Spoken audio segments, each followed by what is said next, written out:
اپنے بالوں کی تقصیر کریں. اس سے اگر کم کاٹیں گے، خالی نوک بھر کاٹ دیا یا ہلکا سا بڑھا کے کاٹ دیا تو وہ واجب ادا نہیں ہوگا. ان کا عمرہ یا حج کے موقع پر وہ ان کی جو تقصیر ہے وہ واجب جو انہیں ادا کرنا تھا واجب رہ جائے گا اور کام پورا نہیں ہوگا. تو خاص طور سے خواتین حضرات اس بات کا دھیان رکھیں کہ ایک پورے کے برابر اس طرح بال لپیٹیں اور اپنے بالوں کو کاٹیں.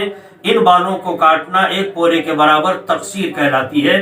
خواتین کو خاص طور سے ان باتوں کا خیال رکھنا چاہیے تاکہ واجب ادا ہو جائے. اچھا، اگر اس میں کسی خواتین سے غلطی ہو جاتی ہے تو کیا اس کے لیے بھی دم وغیرہ کی؟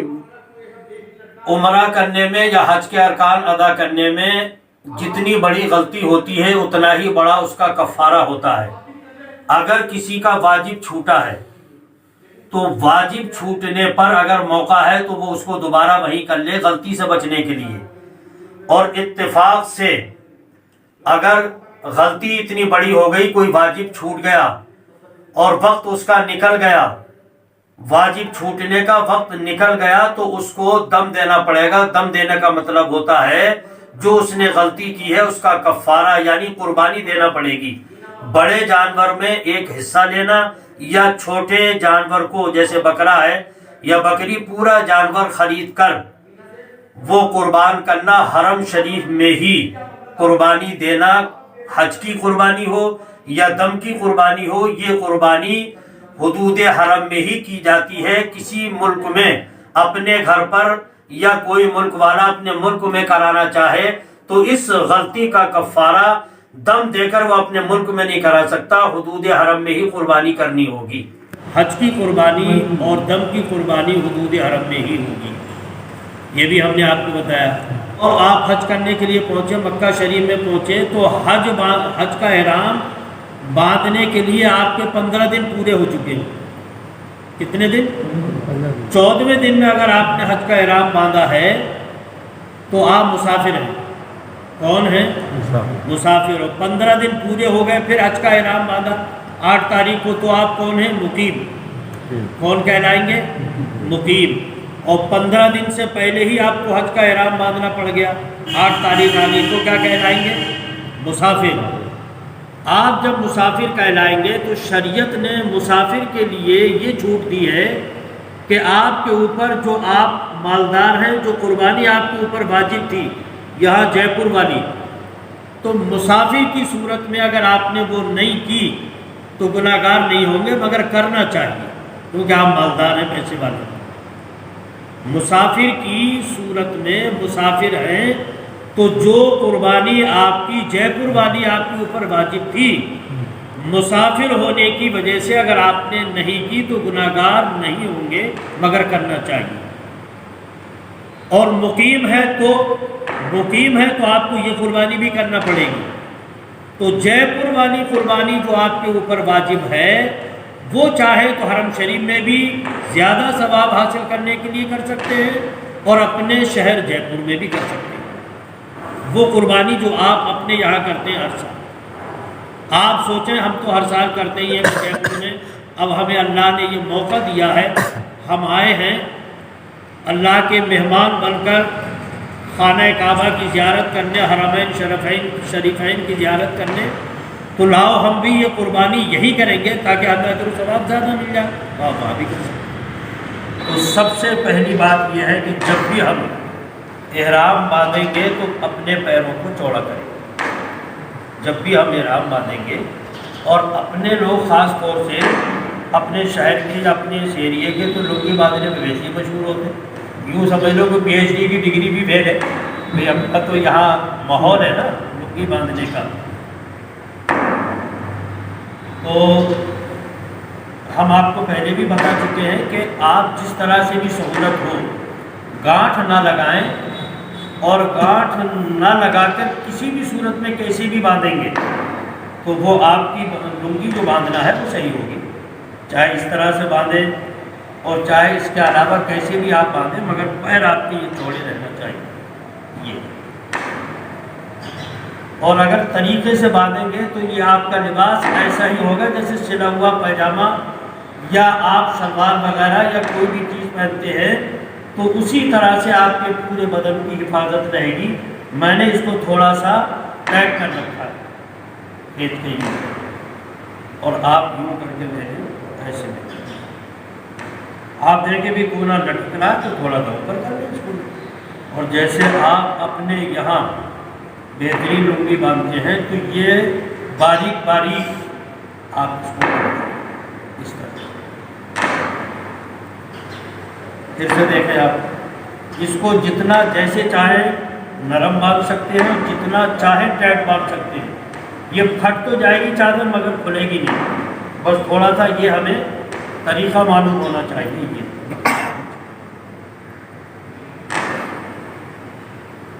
باریک باریک پلٹ دیں. یہ اتنا مضبوط ہو جائے گا باریک پلٹنے سے کھلے گا نہیں.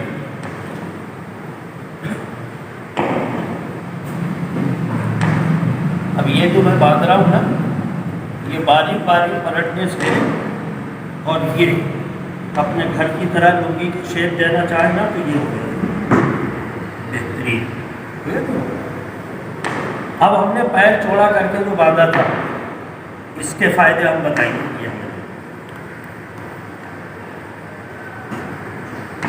یہ تو ہو گیا تہبند والی چادر. یہ ہے احرام کا لباس. کیا ہے؟ احرام کا لباس. تو ہم نے یہ پھیلا کے باندھ لیا. اب یہ والا پہنا تھوڑا سا ہم بڑا کریں گے اور اس کو تھوڑا سا چھوٹا کر دیں گے. یہ کونا یہاں لے لیا اور ہم نے یہ مارا.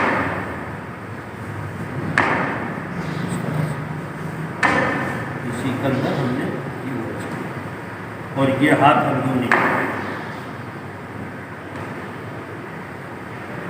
اس کو اچھی طرح سے ڈال دیں گے.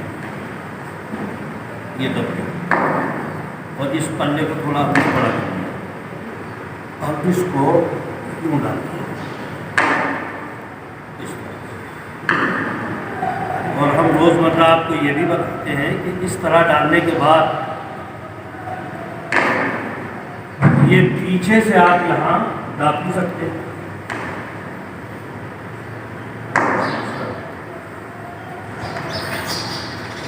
یہ آپ کا بہترین لباس ہوگا. اور روزمرہ ہم آپ کو یہ بھی بتاتے ہیں کہ بھی جو اس طرح سے نہیں باندھتے, خالی لوگ کیا کرتے ہیں وہ یوں چادر ڈال لیتے ہیں اس پر, تو یہ کیا ہوتا ہے کہ پیڑ دکھتا ہے. تو آپ یہاں رہیں یا یہ والا لباس پہنے, کوئی سا بھی لباس پہنے, انسانیت کے خلاف ہے کہ اس طرح انسان کا بدن کھلا ہوا دکھے. تو یہ طریقہ نہیں, بلکہ صحیح طریقہ کیا ہے جو ہم نے ابھی آپ کو بتایا, یہ ہے صحیح طریقہ کہ اس طرح سے ہمیں گھرس لینا چاہیے. ہمارے حفاظ کرام, علماء کرام بیٹھے ہیں, خاص طور سے ہمارے قاری ظریف صاحب بیٹھے ہیں, ان کو بڑی دلچسپی ہوتی ہے. ہم یہ چاہتے ہیں کہ کسی طرح یہ بھی اس کام کو اپنے اپنے علاقے میں انجام دیں تو لوگوں کو معلومات ہو اور لوگ صحیح معلوم ہے. حج کا جو انہیں سفر کامیاب بنانا چاہیے, وہ اللہ کے مہمان بن کے جاتے ہیں. تو مہمان بننے کا جو مہمان کے اوپر حق ہوتا ہے, اللہ کے مہمان بننے کا صحیح حق ادا کریں. یہ ہر حاجی حجن کی سب سے بڑی ذمہ داری ہوتی ہے. یہ ہم اپنے جے پور سے جا رہے ہیں. ہم نے آپ کو بتایا کہ اس پیر پھیلا کے یہ تہبند والی چادر باندھنے سے کتنا فائدہ ہوگا. آپ پوری لمبی ڈگ رکھ سکتے ہیں, دوڑ بھی سکتے ہیں. آپ کو کوئی ضرورت ہو جائے دوڑنے کی کسی بھی طرح تو آپ دوڑ سکتے ہیں.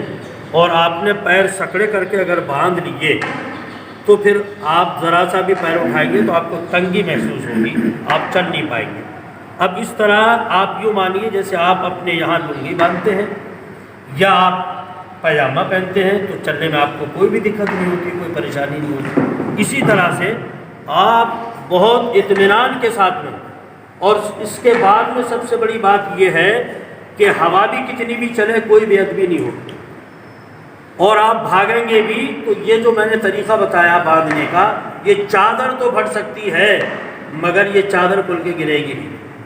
بہت سارے لوگ کیا ہے ذرا سی بات ہوتی ہے خالی سیکھنے کی اور باندھنے کی پریکٹس کرنے کی، مگر صحیح سے نہیں باندھتے تو وہ چادر نیچے آتی ہے، کبھی یوں پکڑ کے یوں برس رہے ہیں، کبھی یوں داب رہے ہیں، کبھی ہاتھ سے پکڑ رہے ہیں، کبھی یہ اوپر والا پکڑ رہے ہیں، کبھی یہ نیچے والا پکڑ رہے ہیں۔ تو یہ پہلا اسٹیپ ہے، ہمیں ان چیزوں کو سمجھنا چاہیے۔ ہم نے یہ احرام کا لباس پہن لیا، ہم نے ایئرپورٹ پہ پہنچ گئے، ہم جے پور ایئرپورٹ پہ ہیں پہنچے، ہم نے سلا ہوا لباس اتار لیا اور ہم نے احرام کا یہ لباس پہن لیا۔ یہ ابھی لباس احرام نہیں ہے، کیونکہ احرام کا یہ لباس ہے بغیر لباس کے ہم نہ عمرہ کی نیت کر سکتے ہیں نہ حج کی نیت کر سکتے ہیں۔ یہ کل کے بیان میں ہم نے آپ کو بتایا تھا کہ اس لباس کے بغیر کوئی کام نہیں کر سکتے، وہاں جانے کے بعد ہمارا کوئی کام قابل قبول شریعت کی نظر میں ہوگا ہی نہیں اس لباس کے بغیر، کیونکہ یہ لباس سے ابتدا ہے عمرہ کرنے کی اور حج کرنے کی، اس لیے یہ لباس لازم ہے، ضروری ہے۔ اب ہم نے اس لباس کو پہننے کا طریقہ سیکھ لیا۔ اب ایئرپورٹ پہ پہنچنے کے بعد ہمیں کیا کرنا ہے؟ 2 رکعت نماز نفل بنیت احرام پڑھنا ہے۔ کیا پڑھنا ہے؟ 2 رکعت نماز نفل بنیت احرام پڑھنا۔ نیت کیسے کریں گے؟ نیت کی میں نے 2 رکعت نماز، بولے آپ حضرات بھی بولے تاکہ بولنے میں تھوڑی پریکٹس ہو جائے۔ نیت کی میں نے 2 رکعت نماز نفل بنیت احرام، واسطے اللہ تعالیٰ کے، منہ میرا کعبہ شریف کی طرف، اللہ اکبر۔ یہ ہم نے ابھی ہمارے سر پہ ٹوپی ہے، رومال ہے، جس طرح ہے اسی طرح ٹوپی اوڑھنے، رومال وغیرہ باندھنے، کیونکہ ابھی آپ احرام کی حالت میں نہیں ہیں۔ آپ ٹوپی اوڑھ کر کپڑا باندھ کے 2 رکعت نماز نفل ادا کریں احرام کی نیت سے، تو آپ نے ابھی نیت سنی، باندھ لیے۔ پہلی رکعت میں ثنا الحمد شریف اور پہلی رکعت میں قل یا ایھا الکافرون، دوسری رکعت میں الحمد شریف کے بعد قل ھو اللہ شریف آپ نے یہ پڑھ کر نماز پوری کر لی، نماز پڑھ لی پوری نماز۔ اس طرح سے جیسے آپ جو لباس میں نے آپ کو بتایا تھا، آپ رکوع میں جائیں گے تب بھی آپ کی چادر نہیں گرے گی، اور آپ سجدے میں جائیں گے تب بھی آپ کی چادر نہیں گرے گی، لباس ایسا ہی رہے گا۔ اور وہ بھی ہم نے آپ کو بتا دیا کہ جو لوگ ایسا نہیں باندھتے ہیں وہ چادر اٹھاتے رہتے ہیں، ڈالتے رہتے ہیں، اور نماز میں اس طرح کے کام کرتے رہتے ہیں، کثرت سے کام کرنے پر وہ نماز نہیں ہوتی۔ اب ہم نے نماز پڑھ لی، اب ہمیں یقین ہو گیا کہ بھی ہمارے سارے کاغذات کی کارروائی پوری ہو گئی ہے، ہمیں پلین میں بیٹھنا، تو ہم بیٹھ گئے پلین میں بھی بیٹھ گئے۔ اب پلین میں بیٹھنے کے بعد مردوں کو یہ سب سے پہلے دیکھنا پڑے گا کہ بھائی اگر ہمارے سر پہ ٹوپی ہے، رومال، امامہ کوئی بندھا ہوا ہے، تو اب ہم عمرہ کی نیت کرنے کے لیے جا رہے ہیں، اب ہمیں اپنے سر کو ننگا کر دینا، یہ مرد کی سب سے بڑی ذمہ داری ہے۔ آپ نے اپنے سر کو ننگا کر دیا، اب آپ اطمینان سے بیٹھ گئے۔ پلین میں بیٹھنے کے بعد اب آپ عمرہ کی نیت کریں گے۔ بھئی کوئی بھی سواری میں بیٹھے، پلین اڑ رہا ہے تو اڑنے والی دعا پڑھ لیں، لیکن بیٹھنے کے بعد میں کوئی آپ کو سکھائے یا نہ سکھائے، یہ حج ٹریننگ کیمپ میں پریکٹیکل سکھانے کا مطلب یہی ہے کہ آپ اتنے ٹرینڈ ہو کر جائیں کہ آپ کو کسی کی ضرورت محسوس ہی نہ ہو کسی کام کے لیے۔ اب آپ عمرہ کی نیت کریں گے، کیسے کریں گے؟ اے اللہ، بولیے آپ حضرات، بولیے، سب کے بولیں، یہ علماء کرام کی ضرورت نہیں، آپ حضرات بولیں، اے اللہ میں عمرہ کی نیت کرتا ہوں، تو اسے میرے لیے آسان کر دے اور اس کو میری طرف سے قبول فرما۔ یا آپ نے نیت کی اور نیت کرتے ہی آپ لبیک پڑھیں، سب لوگ مل کے پڑھیں لبیک، لبیک اللہم لبیک، لبیک لا شریک لک لبیک، ان الحمد والنعمت لک والملک لا شریک لک، لبیک اللہم لبیک، لبیک لا شریک لک لبیک، ان الحمد والنعمت لک والملک لا شریک لک، لبیک اللہم لبیک، لبیک لا شریک لک لبیک، ان الحمد والنعمت لک والملک لا شریک لک. مرد حضرات 3 مرتبہ بلند آواز سے پڑھیں گے، عورتیں دھیمی آواز سے پڑھیں گی. خانہ کعبہ کا دروازہ اور حجر اسود کی یہ بیچ والی جگہ یہ ملتزم کہلاتی ہے. کیا کہلاتی ہے؟ ملتزم کہلاتی ہے. آپ اپنے ہوٹل سے نکل کر آ گئے، شہر میں آ گئے، مسجد حرام میں، اور پہلی نظر آپ پر کعبہ شریف پر آپ کی پڑی تو آپ نے کیا پڑھا؟ لا الہ الا اللہ واللہ اکبر، لا الہ الا اللہ واللہ اکبر، لا الہ الا اللہ واللہ اکبر. تو اب آپ آئے ہیں حجر اسود کے سامنے اس لیے کہ آپ کو طواف کرنا ہے. تو غور سے سنیں، حجر اسود سے ہی طواف شروع ہوتا ہے. تو مرد حضرات سب سے پہلے جب کعبہ شریف کے سامنے آئیں گے، نظر پڑ جائے گی، دعا کر لیں گے. اس کے بعد مردوں کی یہ سب سے بڑی ذمہ داری ہے کہ وہ یہ چادر جو اوپر کی اوڑھے ہوئے تھے اب یہ دہنے کندھے کے نیچے سے نکالیں گے مرد حضرات، اور اسی چادر کو ایسے ڈال لیں گے. اسی چادر کو ایسے ڈال لیں گے، دہنا کندھا آپ کھول لیں گے. تو حجر اسود کے سامنے آپ کھڑے ہیں، چونکہ آپ کو طواف کرنا ہے تو سب سے پہلے آپ نے کیا ہے اجتباء. کیا کیا ہے؟ اسے کیا بولتے ہیں؟ اجتباء. یعنی دہنا کندھا آپ نے کھول لیا، دہنے کندھے کے بغل کے نیچے سے چادر نکالی اور بائیں کندھے پر ڈال لیا. آپ نے کر لیا اجتباء. اب اجتباء کرنے کے بعد میں آپ کریں گے طواف کی نیت، کیونکہ آپ کو طواف کرنا ہے. تو طواف کی نیت اس طرح کریں گے، اے اللہ میں تیرے عزت والے گھر کا طواف کرنے کا ارادہ کرتا ہوں، تو اسے میرے لیے آسان کر دے اور اس کو میری طرف سے قبول فرما. تو جو خواتین ہیں وہ بھی ایسی نیت کریں گی کہ اللہ میں تیری عزت والے گھر کا طواف کرنے کی نیت کرتی ہوں، تو اسے میرے لیے آسان کر دے اور اس کو میری طرف سے قبول فرما. آپ نے نیت بھی کر لی طواف کی. اب طواف کی نیت کرنے کے بعد مرد حضرات اچھی طرح ہاتھوں کو اٹھائیں گے، کیونکہ یہ جو حجر اسود جو پتھر لگا ہے اس کو آپ چومیں گے. ہمارے آقا صلی اللہ علیہ وسلم نے ارشاد فرمایا کہ یہ پتھر چومنے کے لیے ضروری نہیں ہے کہ آپ اس کے قریب جائیں. بھیڑ ہے، بہت زیادہ ہجوم ہے، تو کسی کو تکلیف دے کر آپ آگے نہ پہنچیں. اور آپ مجھ سے ویسے بھی ٹچ نہیں ہوں گے، اس لیے کہ اس میں خوشبو لگی ہوتی ہے اور آپ احرام کی حالت میں ہیں. تو حضور نے فرمایا کہ دور کھڑے ہو کر ہاتھ یا لکڑی کے اشارے سے یا ہاتھ کی ہتھیلی کے اشارے سے اس پتھر کو چومنا، بوسہ دینا، استلام کرنا ایسا ہی ہے جیسے قریب سے آپ نے پتھر پکڑ کر چوم لیا. اتنا ہی ثواب آپ کے نام ہے اعمال میں لکھا جائے گا. بسم اللہ اللہ اکبر، چومنے میں آواز بھی نہیں آئی اور آپ نے استلام کر لیا. اب استلام کرنے کے بعد اب آپ یہ مڑ گئے بائیں ہاتھ کی طرف، تو کعبہ شریف آ گیا. اب یہاں سے خواتین ہے اگر آپ کے ساتھ میں تو صحیح ہے، اور نہیں ہے تب بھی آپ کو طواف کرنا ہے، انہیں بھی طواف کرنا ہے. مرد اور خواتین کے طواف میں تھوڑا سا فرق یہ ہے کہ شروع کے 3 چکر میں مرد رمل کریں گے، یعنی تھوڑا سا سینہ تان کر یوں چلیں گے ایسے مرد حضرات، جیسے پہلوانوں کی طرح کوئی پہلوان آتا نا اکھاڑے میں لڑنے کے لیے تکبر سے. آپ یہ سوچیں گے کہ اللہ کے گھر کے سامنے ہم تکبر کیوں کر رہے ہیں، سینہ کیوں اتارنا ہے. دنیا کے ہر حصے میں تکبر کرنا، اکڑنا گناہ ہے. نیچی نظروں سے چلنا اور ادب سے چلنا اسلام کی تعلیم ہے، مگر ہم اللہ کے گھر کے سامنے کیوں اکڑ رہے ہیں؟ یہ ہمارے آقا صلی اللہ علیہ وسلم کی سنت ہے. ہم طواف کرتے جا رہے ہیں اور تیسرا کلمہ پڑھتے جا رہے ہیں، سبحان اللہ والحمد للہ ولا الہ الا اللہ واللہ اکبر ولا حول ولا قوة الا باللہ العلی العظیم.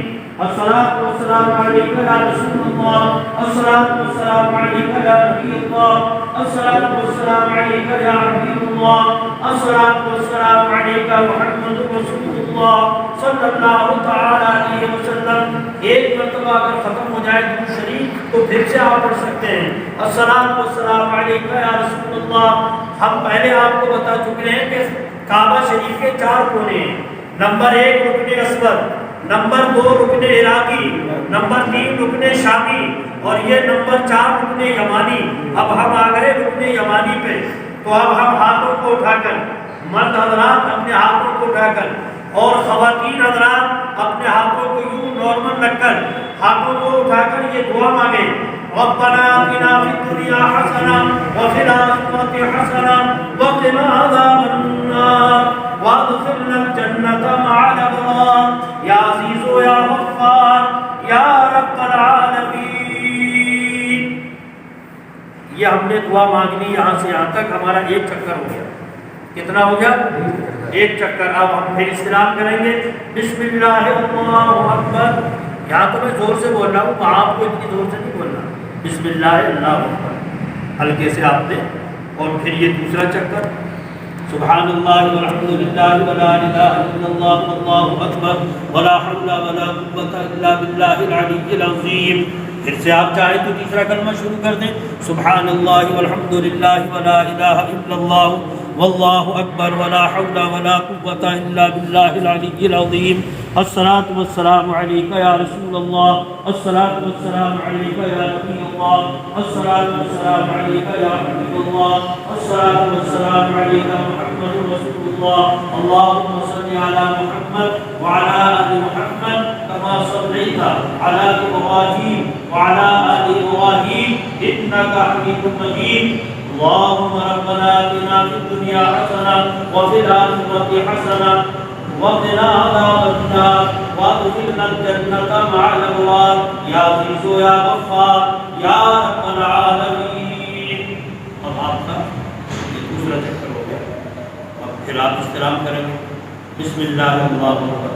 2 چکر ہو گئے، تیسرے چکر میں پھر سبحان اللہ والحمد للہ ولا الہ الا اللہ واللہ اکبر ولا حول ولا قوۃ الا باللہ العلی العظیم۔ سبحان اللہ والحمد للہ ولا الہ الا اللہ واللہ اکبر ولا حول ولا قوۃ الا باللہ العلی العظیم۔ الصلاۃ والسلام علیک یا رسول اللہ، الصلاۃ والسلام علیک یا نبی اللہ، الصلاۃ والسلام علیک یا حبیب اللہ صلی اللہ تعالی علیہ وسلم۔ اللهم ربنا آتنا في الدنيا حسنة وفي الآخرة حسنة وقنا عذاب النار وادخلنا الجنة مع الأبرار يا عزيز يا غفار يا رب العالمين۔ اب آپ کے حجر اسود پہ آنے کے بعد 3 چکر ہو گئے، پھر استلام بسم اللہ اللہ، آپ نے پھر استلام کر دیا۔ اب یہ آپ کے 3 چکر ہو گئے، تو 3 چکروں میں جو کچھ آپ سینہ تھام رہے تھے، اکڑ رہے تھے، اب سیدھا کھانے کے کرنے کی ضرورت نہیں ہے، آپ نارمل ویسے ہی چلیں۔ خواتین شروع سے نارمل ہی چلیں گی، انہیں کوئی اکڑنے کی سینہ تاننے کی ضرورت نہیں ہے۔ اس طرح جو آپ کے ساتھ میں اگر کوئی خاتون ہیں، خواتین ہیں، تو آپ ان کا خاص طور سے دھیان رکھیں، بہت تیز نہ چلیں، وہ بھی ساتھ میں رہیں، کیونکہ بھیڑ کی وجہ سے گم نہ ہو جائیں، گم ہونے کی وجہ سے میں مانا جائے گا۔ اس کے اندر سے اگر کوئی بھول سے نکل گیا تو یہ چکر نہیں مانا جائے گا۔ اس طرح سے پورے 7 چکر آپ لگاتے رہیں گے، ہر چکر پر رکن یمانی سے دعا کرتے رہیں گے جو ابھی آپ نے سنی ہے، اور ہر چکر حجر اسود کے سامنے آ کر ہی ختم ہوگا۔ اور پھر اس کے بعد میں آپ بسم اللہ اللہ اکبر کہہ کر پتھر کو چومتے رہیں گے۔ اس کے بعد میں 7 چکر جب پورے ہو جائیں، تو 7 چکر جب پورے ہوں گے تو مرد حضرات کی یہ ذمہ داری ہے سب سے بڑی کہ یہ جو کندھا کھولا تھا، یہ کندھا جو کھولا تھا، اب اس کندھے کو ہم ڈھکیں گے۔ اس لیے ڈھکیں گے کہ اب ہمیں 2 رکعت نماز واجب الطواف کی ادا کرنا ہے۔ آپ پوچھیں مسئلہ کہ بھائی اگر اتفاق سے ہم بھول گئے کندھا ڈھکنا اور ہم نے نماز نہیں پڑھی، نماز ایسے ہی پڑھ لی، تو کیا وہ نماز ہوگی یا نہیں ہوگی؟ وہ نماز نہیں مانی جائے گی۔ کندھا ڈھک کر ہی ہمیں نماز پڑھنا ہے، اور یہ نماز چاہے عمرہ کا طواف ہو چاہے نفلی طواف ہو، 7 چکر پورے کرنے کے بعد میں 2 رکعت نماز یہ واجب ہی ہوتی ہے، جسے واجب الطواف کے نام سے ادا کی جاتی ہے۔ اب ہم نے یہ نماز جو پڑھی جاتی ہے تو یہ کون سی نماز کہلاتی ہے؟ مقام ابراہیم والی نماز۔ کون سی نماز کہلاتی ہے؟ یہ ہے مقام ابراہیم۔ تو اب ہر عمرہ کرنے والا، ہر حاجی یہاں تو نماز پڑھ نہیں سکتا، تو افضل طریقہ یہ ہے کہ مقام ابراہیم پر نماز پڑھیں، مگر چونکہ رش بہت ہوتا ہے طواف کرنے والوں کا، تو ان کے راستے میں نہیں کھڑا ہونا چاہیے. آپ تھوڑے سے ادھر ہٹ جائیں، تھوڑے ادھر ہٹ جائیں. جو مطاف کی جگہ ہے، جہاں موقع ملے مطاف کی جگہ میں آپ نماز 2 رکعت کسی نیت سے ادا کریں کہ نیت اس طرح کریں کہ نیت بھی میں نے 2 رکعت نماز واجب الطواف کی واسطے اللہ تعالیٰ کے میرا کعبہ شریف کی طرف اللہ اکبر. یہ نیت کا طریقہ ہے. باقی نماز میں ثنا الحمد شریف بنیادی. اور ہم کھڑے ہیں صفا پہ، صفا کی پہاڑی پہ کھڑے ہیں، چہرہ کعبہ شریف کی طرف ہے. ہاتھوں کو اٹھا کر دعا مانگ لیں. اے اللہ تو خوب جانتا ہے کہ ہم حج کرنے کے لیے آئے ہیں اپنے وطن سے، ہم نے عمرہ کا احرام باندھا ہے، ہم نے عمرہ کا طواف بھی کر لیا. اے اللہ ہم صحیح کرنے جا رہے ہیں، اس عبادت کو تو قبول کر لے، عمرہ کرنے کو اپنی بارگاہ میں قبول کر لے، ہمارے گناہوں کو معاف فرما دے. ہم جو کام کر رہے ہیں نیکیاں، ذکر و درود اور عمرہ اور اس کے علاوہ جو بھی نیکیاں کرنے عبادت کرنے آئے ہیں، اے اللہ اپنے کرم سے اس عبادت کو اپنی بارگاہ میں قبول کر لے. خوب اچھی دعا مانگی آپ نے، دعا مانگ کے آپ نے ہاتھ نیچے کیے. اب آپ کریں گے نیت. نیت کائے کی کریں گے؟ صحیح کی. اے اللہ بولے، آپ حضرات بولے، اے اللہ میں صحیح کا ارادہ کرتا ہوں، تو اسے میرے لیے آسان کر دے اور اس کو میری طرف سے قبول فرما. تو ہم چونکہ پہاڑی پہ کھڑے تھے، دعا مانگ لی تھی ہم نے، اتر گئے. یہ صفا کی پہاڑی ہے، اب ہم چل رہے ہیں. تو میں آپ کو بتاؤں گا، چونکہ یہاں تو پریکٹیکل ہے نا، وہاں اتنی چھوٹی سی جگہ تھوڑی ہے. آپ